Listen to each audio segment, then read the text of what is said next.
আচ্ছা,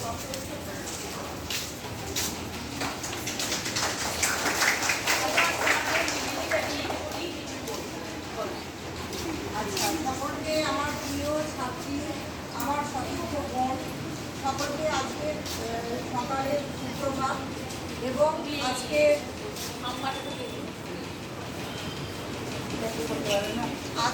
প্রথমেই আমি যেটা শুরু করছি, বন্দে মাতরম, ভারত মাতা কি জয়।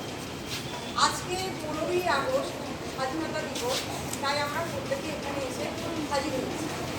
এবার আমরা জানি যে 1947 সালের 15ই আগস্ট আমাদের দেশ স্বাধীন হয়। স্বাধীনতা বলতে স্বাধীন হয় বলতে না, এতদিন ভারতবর্ষ 1947 সালে আগস্ট